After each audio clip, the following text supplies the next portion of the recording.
ఉండదు. ఆ సాంగ్ అలా స్లోగా కనపడుతుంది. ఒక థియేటర్లో చూడమనండి.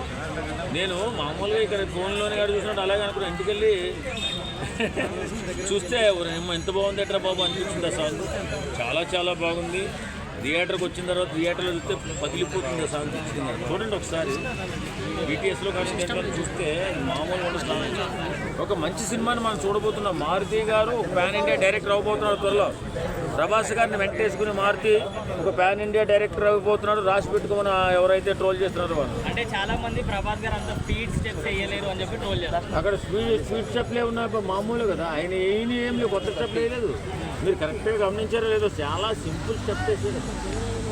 మామూలుగా డాన్స్ రాని కూడా వేస్తాడు.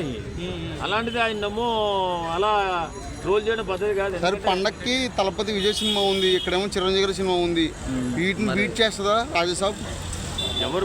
ఎవరు టైప్ ఆడదండి, ఎవరు సినిమా వాళ్ళది. తప్పనిసరిగా విజయదళపతి కానీ, విజయదళపతికి అంత ప్రాధాన్యత తెలుగులో ఉండదు. కానీ నాకు తెలిసి చిరంజీవి గారిది ఈ 2 సినిమాలు కూడా ఒక సెన్సేషన్ అవుతాయి ఖచ్చితంగా.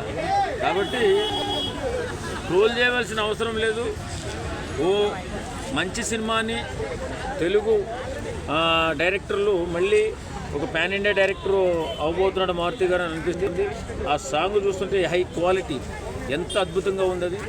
కాబట్టి ఆ సినిమా త్వరలో రిలీజ్ అయ్యి ఒక సెన్సేషనల్ మూవీగా, ఒక పాన్ ఇండియా మూవీగా సూపర్ హిట్ కొట్టబోతుంది. Okay sir, thank you.